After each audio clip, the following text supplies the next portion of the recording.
Hey everyone, I thought I would do a video on kind of peptides. I've done some before, but I was done doing one on kind of someone asked a question, which was it's a good question, feasible question, um, about collagens and their safety and safety profile and side effects and stuff like that. I'm also using a new microphone because my current one that I've been using, which works well, I've had for several years, and I don't know. It could be due to the microphone. It could be my PC that's need to be replaced soon. It's intermittently um, it's basically not working. And I've tried a number of different fixes. I've done like Windows Update, and unfortunately, it's not like I can just download the driver because it's a Blue Snowball, so it's a bit of a not top quality, but it's higher quality mic. So I'm gonna try and get one that's like a condenser because this is a line-in mic. So, and I don't think it has a condenser and other stuff in it, but it works well. I haven't used it much. I haven't used it in a while. I was just kind of cleaning through my room and bedroom and decided to start using this. But anyways, peptides. Peptides, I want to say, are generally safe, and um, there is a distinction between. So peptides are basically chains of amino acids. It sounds like a fancy term. It sounds a bit what is it? I guess nebulous. I guess with the word, what you could say. But generally, I find them to be pretty safe. There are some that are more, I want to say, more impactful or more you have to be more careful for because insulin is technically a peptide. Semaglutide is a peptide, and so you don't want to just take you don't just want to take it without kind of looking into basically the side effects, the dosage, and stuff like that. And there's a difference between there's doctors and specialists and like regenerative that like do get good quality peptides, and then there's stuff that you get online. I think the stuff that you can get online are still probably good. They're probably not the best quality. Um, I know Ben Greenfield dives into this much more, and I have done some research and I've tried different kind of peptides, and generally I haven't found any kind of adverse effects. And I've tried injectable ones, but I've also tried capsule ones as well too. You do want to, I do think injectable or if you take it nasally are generally better options. I haven't, I've tried BPC 157. I didn't notice much of a benefit. I know it can be helpful for gut health and stuff like that. And there's a bunch of them. There's CG1295, there's semaglutide, there's epinephrine, there's BPC 157, there's insulin, there's dozens of different ones. But you kind of want to look into, I do think, for the most part, what I've been using them for is for my testosterone. And another one that I am looking into, because my insurance doesn't cover it, but it is going down in price, at least out of pocket, is semaglutide, which is the chemical name of, or the, I guess, generic name of, Ozempic, and there's also other ones that are basically GLP-1 agonists. They do help with blood sugar, but they also help with weight loss, which is what I'm looking more into them.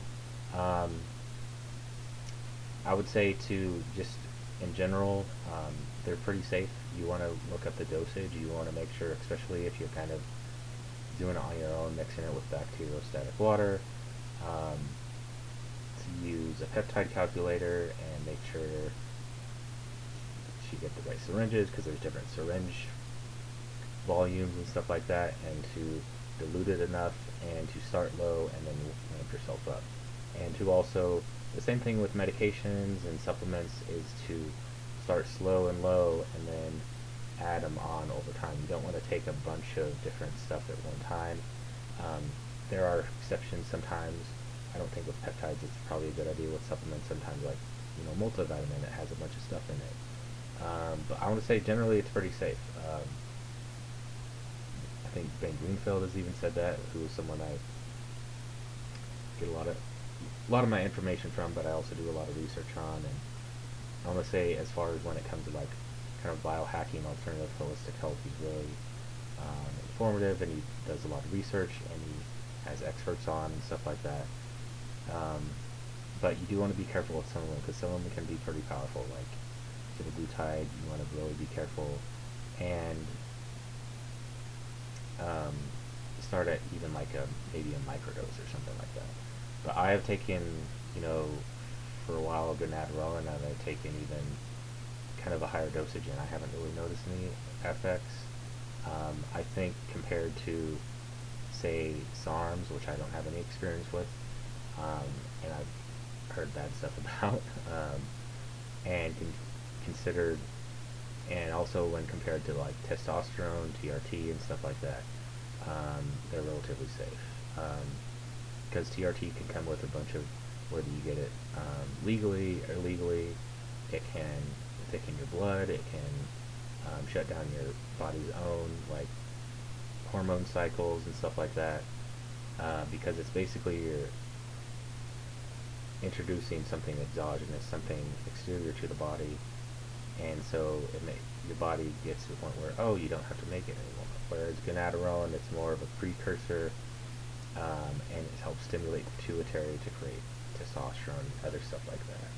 And I do think overall testosterone, I'm focused on testosterone because that's what I'm using it for. Sometimes people use peptides for, healing or recovery.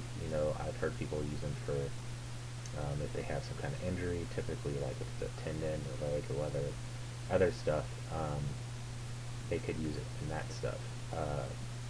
And they use kind of a variety typically. But when it comes to testosterone, I think it's fairly safe.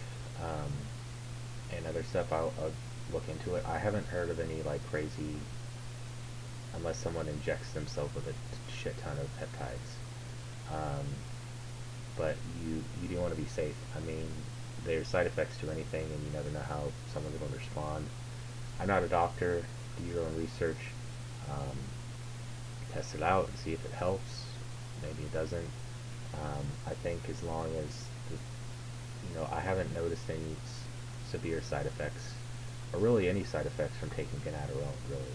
I've noticed without taking it, I feel a little sluggish and stuff, but not as bad as comparing to going off of testosterone, especially either slowly or cold turkey or stuff like that, because then it's like your body has a huge adjustment, at least for me. And there was one time I think I did was without, because I have been on TRT and testosterone in the past, but I think generally speaking peptides are a better option than TRT and than SARMs. And you can add in some supplements as well too, because you want aromatase inhibitors. You want to make sure it's the free testosterone, and it's getting bound up in the receptors in all your body where you need body and your, I would say, brain too, as well, because it can affect neurotransmitters and motivation and stuff. Testosterone is really important, especially for men, but less or so for women as well too. But you want to make sure that you're getting a full testosterone panel, and you're going to someone that kind of knows what they're doing. Luckily, the naturopath that I am doing, he's kind of that's one of his specialties, is kind of men's health and testosterone, and he worked in a men's clinic for a number of years, and so he knows quite a bit. I can't speak, I believe it's HEC. HEC, yeah. There's another one that I was looking into that's also a peptide, but it's a bit more expensive, and I have heard that it's a bit more effective. I haven't tried other peptides. I may try in the near future, to try some other supplements. There's other stuff to consider when figuring out what's going on with testosterone, because it could be genetic, partially genetic. I think it's more environmental and just societal. Just a lot of stuff in the environment and stuff like that. There's plastics and stuff like that. You want to avoid that. You want to lower EMFs, which I've talked about before, stuff like that. But there's a lot of there's like foods and stuff. You want foods that kind of increase estrogen or estrogenic, like alcohol. I'll say soy isn't typically a good option either. Kind of a paleo template diet kind of as well too. at least when it comes to testosterone. But peptides have a wide variety of different applicable uses, especially for regenerative, holistic wellness and stuff like that.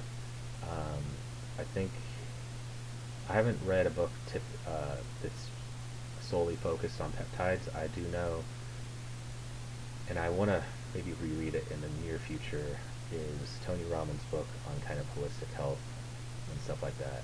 And that was really good, but I can't for the life of me remember the title.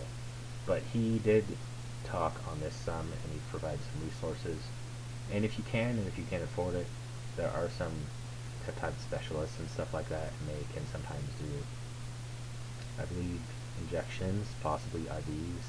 They can also source it for you. A lot of these you can get online. It's kind of iffy about the quality. I do know some of them, like they have, I don't know about contaminants and stuff like that. I don't know if possibly you can get them cheaper in Mexico. I know there's like medical tourism and stuff like that. I'm not sure about that for peptides, but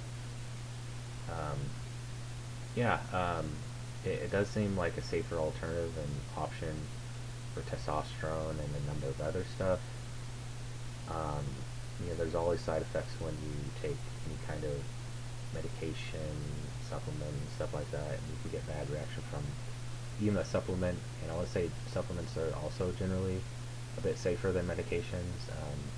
There's a lot of medications that you can't really, they're not good to like cut out cold turkey or just like stop suddenly, especially benzodiazepines, yeah. But yeah, just kind of, like I've said before, do your own research and make sure that it's a good fit for you. If you talk about it with a doctor, or maybe you have a naturopath or functional medicine, it seems like more doctors, at least the naturopaths, the functional medicine doctors, are more familiar with this, so that would be a good resource to ask about. Sometimes they can also get stuff compounded as well too, through like a compounding pharmacy. But you can generally find a lot of these fairly cheap. Some of them are a bit expensive online, and they're not really, at least in the United States. I don't know about Europe and other countries and stuff. I can't really speak to that. But yeah, just do your own research. Test it out yourself. Start out low and slow. And I'm not a doctor, so I just have a podcast. And I research and kind of try things out myself, like the scientific way. And yeah, just let me know what you guys think. Have you guys used peptides? Have you guys used peptides for regenerative health reasons? Have you used it for anti-aging? Have you used it for testosterone? Have you used it for, I don't know what, I think there's some that are even like act like Viagra. So, yeah, and I'll see you guys later. I'm trying to be more active on my podcast, but also on this YouTube channel, and also being guests on other shows and stuff like that. So hope everyone had a good holiday season, and hope everyone is doing well, and I'll see you all later.